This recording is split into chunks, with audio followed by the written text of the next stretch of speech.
Hi everyone, welcome to my channel. எல்லாரும் எப்படி இருக்கீங்க? நான் மிச்சமே நல்லா இருக்கிறேன். அரிசி மாவு வச்சு என்ன மாதிரியெல்லாம் ரெசிபி செய்யலும்னு சொல்லி பார்த்து கொண்டு இருக்கிறோம். அதில் நான் இன்றைக்கி செய்ய போகிறது அரிசி மாவு தோசை. எப்படி செய்கிறதுன்னு சொல்லி பார்ப்போமா? வாங்க வீடியோக்குள்ளே போவோம். ஒரு கப் அளவுக்கு அரிசி மாவு எடுத்திருக்கிறேன். இதை ஒரு பிளெண்டர் கப்பில் சேர்த்துக்கோங்க. கடையில் வாங்கின அரிசி மாவு தான் இது. அதோட 2 கப் அளவுக்கு தண்ணி சேர்த்துக்கோங்க. 2 கப்புன்னு சொன்னால் 1/2 லிட்டர் கிட்ட வரும். அதோட 1 டீஸ்பூன் அளவுக்கு உப்பும் சேர்த்து ஒரு நிமிஷம் மாதிரி பிளெண்ட் பண்ணி எடுத்துக்கோங்க. நீங்கள் பிளெண்ட் பண்ண இல்லைன்னு சொன்னால் ஒரு கரண்டி ஒன்றால் எல்லாத்தையும் நல்லா மிக்ஸ் பண்ணி எடுத்துக்கோங்க. இப்போ இந்த பேட்டரை ஒரு பவுலுக்கு மாற்றிக்கோங்க. இந்த தோசைக்கு பேட்டர் கொஞ்சம் தண்ணியாக தான் இருக்க வேணும். அதனால் நான் இன்னொரு 1/2 கப் அளவுக்கு தண்ணி சேர்த்துக்கொண்டேன். 1 கப் அரிசி மாவுக்கு 2.5 கப் தண்ணி சரியாக இருக்கும். இப்போ நாங்கள் இதில் சின்னதாக வெட்டின 2 பச்சை கொச்சிக்காய், சின்னதாக வெட்டின ஒரு வெங்காயம், கொஞ்சமாக கருவேப்பிலை, அதோட கிரேட் பண்ணின ஒரு கேரட் எல்லாத்தையும் சேர்த்து நல்லா மிக்ஸ் பண்ணிக்கோங்க.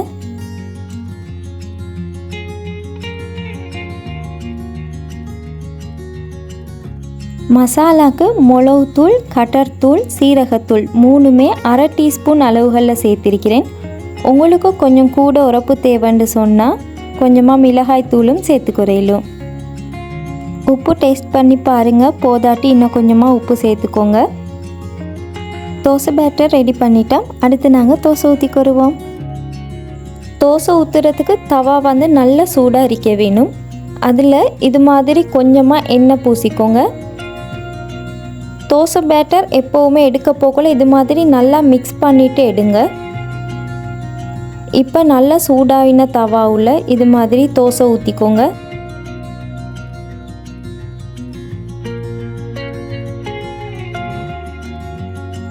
ஒரு பக்கம் வெந்து இப்படி மேலால் அந்த பச்சை தன்மையெல்லாம் போன பிறகு இது மாதிரி கொஞ்சமாக எண்ணெய் ஊற்றிக்கோங்க. தேவைன்னு சொன்னால் ஊற்றிக்கோங்க, இல்லாட்டி வேணாம். இப்போ இது மாதிரி ஒரு பக்கம் நல்லா வெந்து ரெடி ஆகின பிறகு நீங்கள் மற்ற பக்கம் திருப்பி போட்டுக்கோங்க. திருப்பி போட்டுறாதீங்க, எல்லாம் பிஞ்சு போய்த்துரும். ஸ்டவ்வை மீடியம் ஃப்ளேம்லேயே வச்சு நீங்கள் தோசை சுட்டு எடுத்துக்கோங்க. மற்ற பக்கமும் நல்லா வெந்து நல்லா மொறுமொறுப்பாக வந்த பிறகு வெளியே எடுத்துக்கோங்க.